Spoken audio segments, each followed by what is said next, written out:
I simply like to smoke pot. It makes me happy. That's all there is to it.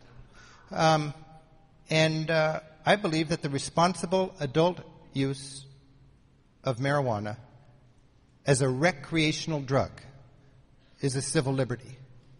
You know, that's just my theme right there.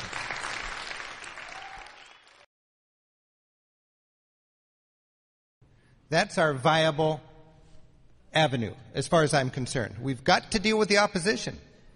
And they'll buy this civil liberty thing if we can get it across. Now, our challenge is, how do we win this civil liberty while dealing credibly with the downside of marijuana? That's our challenge. It's a drug. I'm not promoting this drug. Drugs are not in themselves good. Some people like them, others don't. It's not healthy. I would never say it's healthy. It can be abused. It can mess people up. It, for certain people, in certain ways, can be addictive. I will acknowledge that. I need to acknowledge that, or they're going to slam the door on me. I don't need you guys to believe me. I need those guys out there who think we're a bunch of freaks to believe me, okay? That's my serious work. It's not for kids. It's not for driving. If anybody is caught driving intoxicated by anything, it should be our theme that you throw the book at them. And then we undercut half of the arguments against us. Not for kids, not for driving, it's a civil liberty. Now, because I travel, I'm able to bring a European perspective to things. That's my thing. I'm an odd American who spent, a third of my adult life living out of a carry-on airplane-sized suitcase overseas, and I look at our country from a distance. And when I look at our country from a distance, I see things with a little more clarity than if I look at it from right here. It's just kind of logical. You see, there's the higher contrast problems. You see how other smart people are dealing with similar problems and so on. I look at our country from a distance, and we are just so enamored with happiness and freedom and all that kind of stuff. Yet in so many ways, we've got the most difficult time being free and having happiness in our country. We have the shortest vacations in the rich world, without any doubt. And we celebrate vacations. We're getting conned. I met a Greek a couple years ago in the Peloponnese, and he spent 20 years, most of his working life in New York, and then he goes back home like a lot of Greeks do to retire in the old country. And he told me, when I was in America, it never occurred to me once to take a nap. It just wasn't an option. You just don't take naps. You work. Go back to Greece, now I can take a nap. And we ridicule the European work ethic, What about life? I'm a tour guide. For 25 years, I was taking tours around Europe. One of my great frustrations is I would take my American tour groups to these wonderful spas, these spa towns in Germany. And my groups would stay in the bus. Americans are so uptight about nudity. They couldn't get naked with German strangers. It's bizarre. I make TV shows. For 20 years, I've made TV shows. There are about traveling in Europe, celebrating Europe's culture and so on. There are still sizable cities in conservative corners of this country that have to air my show after 10 o'clock at night so kids can't see breasts painted onto canvas 500 years ago. Penises chipped out of marble 2,000 years ago because they just can't see that. We've got some interesting hang-ups in the United States.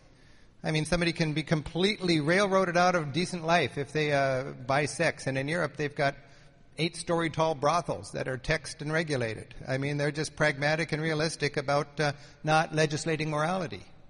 Down the street from those 8-story tall brothels, they've got, I'm thinking about Frankfurt here, a place called Cafe Fix. And that's where needle junkies go to get counseling and deal with their addictions.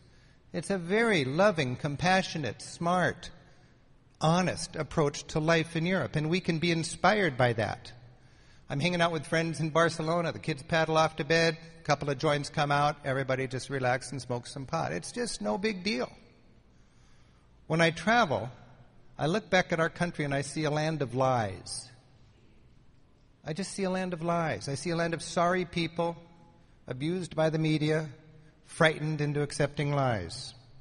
A dumbed-down America, celebrating anti-intellectualism these days, embracing lies. And for me, the, quote, evil of marijuana is one lie too many.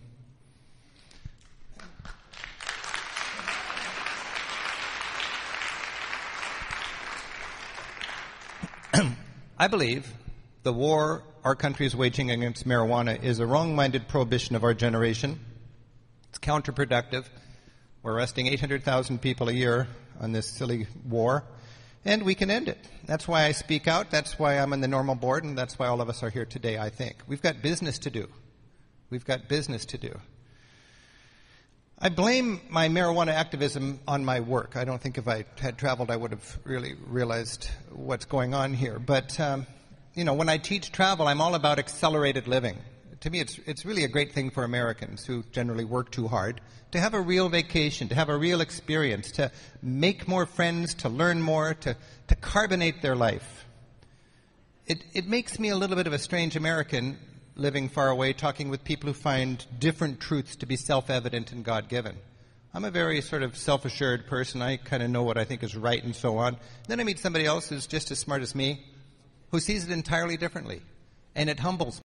It just makes sense to get off the fundamentalism kind of I'm right and everybody else can figure it out sort of thing and give everybody a little wiggle room. It just, things go better that way. When you go to Europe, you find things really radically different. I mean, little silly things. You go to Bulgaria, and nodding no means yes. And this means no. I mean, that's really confusing. I've walked into so many doors. It's amazing my nose is in one piece. In France, slow service is good service. I've had so many of my tourists just really upset about the slow service in Paris.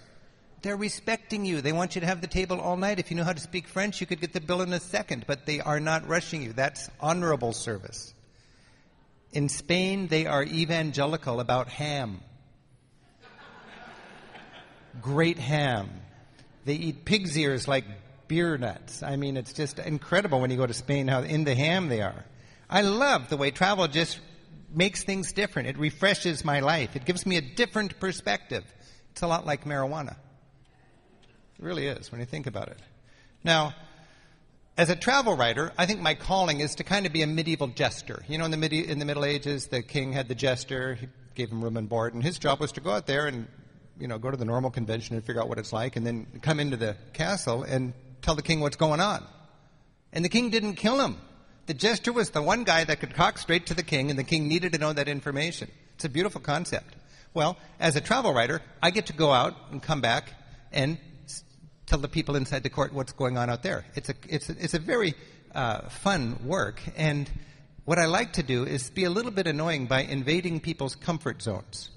I get to do that with my TV work. We film foie gras, the force feeding of the geese in the Dordogne. I mean, the British just go crazy about that. And in Chicago, for a time, it was illegal to serve it. I mean, we need to know why people love foie gras and why the geese in France are quite happy with their corn, all right?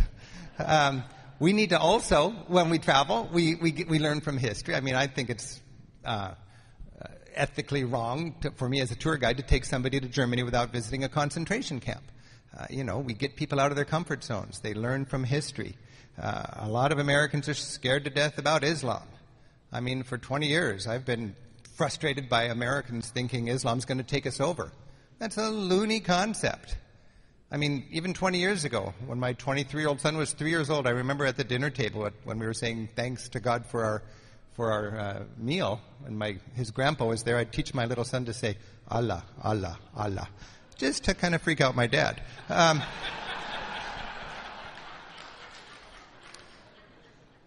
There's so much fear in our society. Have you noticed that lately? Fear is being used against us. It's running rampant. And when there's fear, there's somebody pushing it behind it with an agenda. And I think we need to stand up against fear.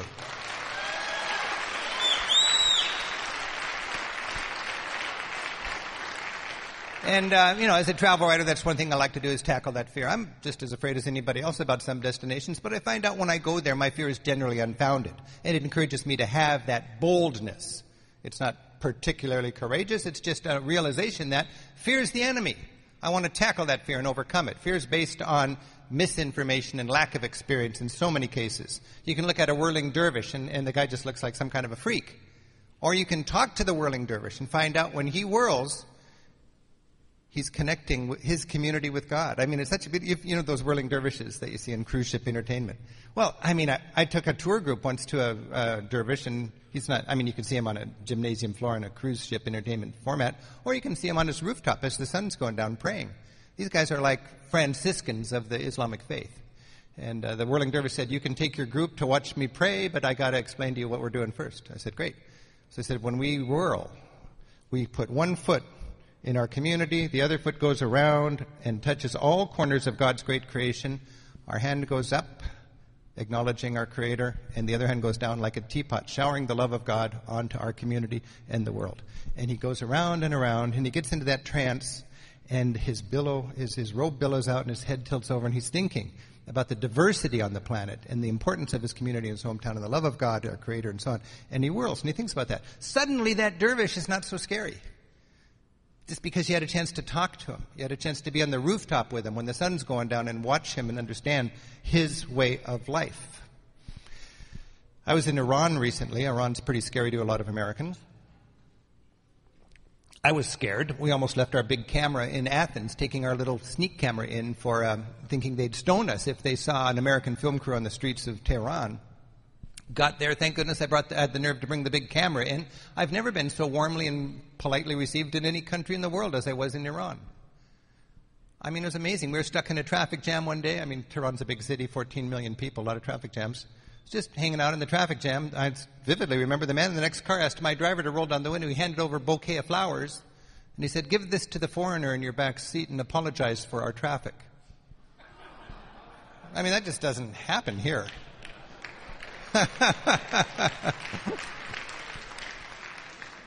lot of Americans are scared to death about Iranians. Death to America. You know, I was sitting in the car a little while later in another traffic jam. Suddenly my driver bursts out, death to traffic.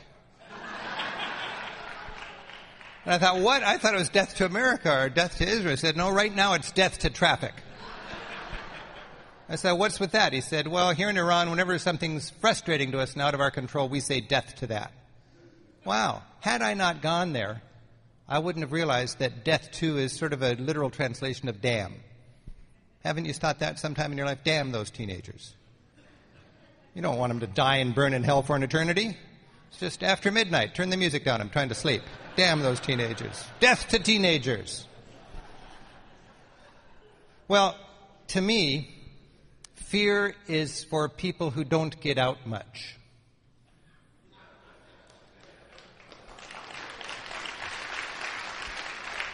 We get out.